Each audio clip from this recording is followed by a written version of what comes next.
Since their first devastating use back in 1945, nuclear weapons have been a huge source of anxiety and fear across the globe.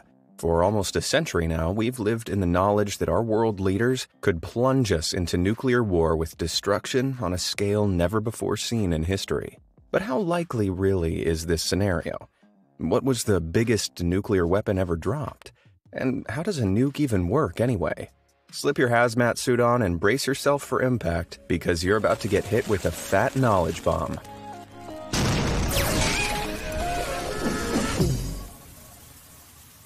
Let's start with a little history and ask the question, why were nuclear bombs ever developed in the first place? In 1938, just a year before the world was plunged into war, German scientist Otto Hahn was working in a lab in Berlin when he discovered something incredible: nuclear energy. By splitting the nucleus of an atom, the smallest unit of matter in the known universe, Hahn realized a monumental amount of energy was released. After word got out about his findings, U.S. President Franklin D. Roosevelt was worried that the Germans would use this newfound energy to develop a superweapon. So, he asked U.S. scientists to develop one first. When America joined World War II in December 1941, these efforts were doubled, and Roosevelt established the Manhattan Project. Based in Manhattan, New York, the project was a joint effort by the military and several hundred scientists to weaponize nuclear energy. Just 4 years after its formation, its goal was met.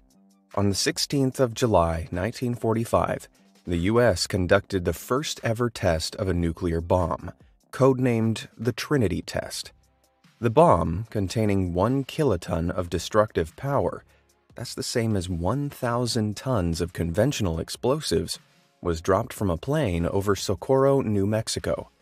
The resulting explosion stunned the U.S. military and left the bomb site so irradiated that even today, the area contains more than 10 times the normal level of background radiation. In other words, it was a resounding success. Less than a month later, the U.S. would put this terrifying new technology to horrific use. With the war almost over, but Japan refusing to surrender, newly instated President Harry S. Truman ordered the atomic bombing of the city of Hiroshima. When the bomb named Little Boy was dropped, everything changed. The plane chosen for the mission, a B-29 Superfortress bomber called the Enola Gay, reached Hiroshima at 9:14 a.m. local time on the 6th of August, 1945. The bombardier, Thomas Farabee, dropped the near 10,000-pound bomb. Then the pilot, Paul Tibbets, sharply turned and flew away from the city as fast as he could. 43 seconds later, Little Boy exploded with the force of more than 16,500 tons of TNT. The nuclear explosion instantly vaporized anyone at its center, scorched the ground around it to temperatures hotter than 7,000 degrees Fahrenheit, and sent a shockwave that smashed through buildings and obliterated land for miles around. It was hell on Earth. A daunting mushroom cloud soared in the air 20,000 feet above the city, blocking out sunlight to those below. But still, the Japanese Emperor Hirohito refused to back down. Surprised but unperturbed, Truman ordered the dropping of a second bomb, this time over the city of Nagasaki. This bomb, named Fat Man, was even bigger and more powerful than its predecessor. Just 3 days after the bombing of Hiroshima, Fat Man fell from a U.S. plane and exploded over Nagasaki, obliterating over 2.5 square miles of the city. A second mushroom cloud was thrust high into the air, and radioactive rain burned down on anyone unfortunate enough to have survived the initial blast. Yeah, you might have been better off being vaporized than being a little further out when the bomb went off. Those not in the immediate blast suffered all kinds of nasty maladies, like burns, internal injuries, and blindness, and many succumbed to them. Emperor Hirohito, seeing such destruction, finally announced the country's surrender. At the cost of over 200,000 innocent lives, the Allies had won the war. Perhaps unsurprisingly, the newly formed United Nations made one of their first acts to call for the elimination of atomic weapons. And even less unsurprisingly, this was completely ignored. In the years following the war, the U.S. continued testing atomic bombs, and the Soviet Union, under communist rule and firmly against the American way of life, accelerated their own nuclear program. In 1949, the Soviet Union became the second nation to successfully detonate a nuclear bomb. The Cold War had officially begun. Two nations with wildly conflicting belief systems, both harboring the most powerful weapons mankind had ever seen. What could possibly go wrong? You know where you can't go wrong, though, hitting those like and subscribe buttons down below. So you get amazing recommendations and content like this delivered to your homepage almost every single day. Anyway, back to blowing stuff up. In 1952, 3 years after the Soviet Union's first successful nuclear test, and with Cold War tensions rising ever higher, the U.S. took nuclear weaponry to a whole new level by detonating the first ever hydrogen bomb. Can you guess how much more powerful this hydrogen bomb was than the OG atom bombs? 10 times? 100 times? Nope, it was 1,000 times more powerful than the bomb dropped on Hiroshima. Or when obliterating an entire city just isn't enough. When the bomb exploded over a remote Pacific island, it did so with the monumental force of 10.4 megatons of TNT. That's over 10 million tons of the stuff. The colossal blast made a fireball at least 4 miles wide that, by expert estimates, shone brighter than 1,000 suns, and the heat was felt by observers standing as far as 30 miles away. But the Soviets were hot on the US's tail, and if you thought what you just saw was big, strap yourselves in because you've seen nothing yet. Let's put things into perspective for a moment. The bomb dropped on Hiroshima was 15 kilotons. The first hydrogen bomb was 10 megatons. But 9 years later, in 1961, the Soviets tested a hydrogen bomb that was an unbelievable 57 megatons. That's 3,800 times the power of the bomb that destroyed Hiroshima. The absolute behemoth of a weapon was called the Tsar Bomba, and measured in at 26 feet long as well as weighing 27 metric tons, about 6 times the weight of Little Boy, and over twice the length. The monstrous superweapon was so big that it didn't even fit inside a plane, and had to be carried underneath instead. You've got a feel for the poor pilot. He and his crew were only given a 50-50 chance of surviving the test. On October 30th, 1961, the plane carrying the bomb took off and flew towards the test site, an island in the Arctic Ocean named Novaya Zemlya. Once over the island, the crew released the payload and got the hell out of there as fast as they could. To give them more time, the enormous explosive had been fitted with a parachute to slow its descent. Even so, when it detonated, the blast was so powerful that its shockwave slammed into the plane, sending it plummeting over 3,000 feet. Пулевой столб, поднимающийся с земли, быстро увеличился в объеме. Через несколько секунд после взрыва. Luckily, the pilot recovered control, but the explosion annihilated everything within 22 miles and created a massive mushroom cloud over 37 miles high. The bomber's crew, still hurtling away as fast as they could, watched as the beautiful, terrifying plume pierced the sky where they'd been mere moments before. In reality, the test was nothing more than Soviet Premier Nikita Khrushchev flexing his military muscle to show the U.S. who was boss.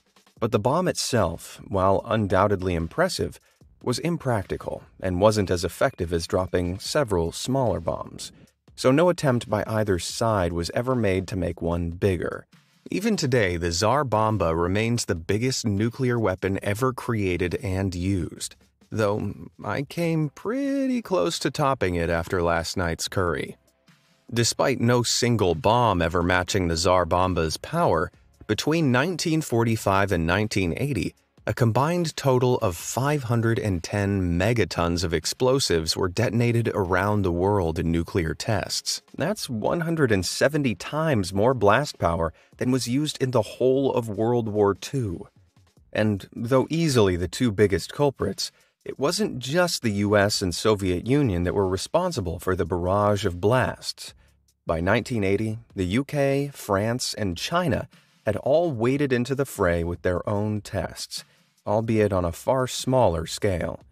With 5 nations all blowing the living daylights out of any barren patch of land they could find, you might expect there to be some environmental consequences, right? Well, we can't be sure just how much radioactive material has been flung up into the atmosphere from the decades of testing, but we know it's a lot. Like, a lot. And what goes up must come down. Throughout the Cold War, one of the Soviets' favorite nuclear test sites was a patch of land in Semipalatinsk, Kazakhstan, called the Polygon. Even today, this area is one of the most radioactive places in the whole world. It's been hit with about 450 nuclear explosions, and with every single one, masses of radioactive dust and dirt were thrown into the air and carried across the neighboring communities as toxic fallout. A test in 1956 resulted in over 600 residents of the city of Ust-Kamenogorsk being rushed to hospital with radiation sickness, and they were 250 miles away. Now, trust me, you don't want to get radiation sickness. If you're ever subjected to a strong dose of radiation, the symptoms can be severe and quick to set in. The invisible rays penetrate your body, so they don't just damage your skin, but also your insides. The cells that make your hair die off, causing you to lose it. Your disease-fighting white blood cells die too, crippling your immune system. Even your very DNA is attacked, causing it to break and mutate. You'll feel sick, weak, and disoriented, even if you survive the initial dose of radiation. Years later, you're more likely to develop life-threatening illnesses like leukemia or cancer. That's exactly what happened with the many residents of Ust-Kamenogorsk. But the tests didn't just affect one generation of people. Because DNA mutations are often passed on, pregnant women at the time were more likely to give birth to children with learning difficulties or physical impairments. Overall, the tests in Semipalatinsk alone are estimated to have affected over 350,000 people across 3 generations. Jeez. But what actually is it that makes these monstrous weapons so preposterously powerful? How did we go from conventional bombs to colossal weapons of mass destruction in the space of just a few years? To find out, we need to return to our German scientist Otto Hahn back in 1938. You see, he didn't just discover nuclear energy.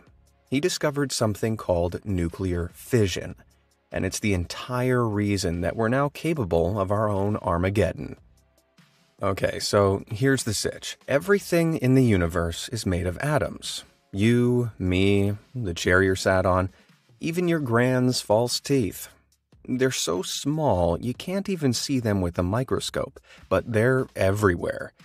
Inside every atom is a nucleus containing a load of protons, which are positively charged, and neutrons, which have no charge. These are bound together tightly to the nucleus, which takes a great deal of energy to keep together, because naturally things that have the same charge repel one another. Think about magnets. If you try to push 2 magnets together positive to positive, there's resistance. If you let go of those magnets, they'd spring backwards, releasing kinetic energy as they did so.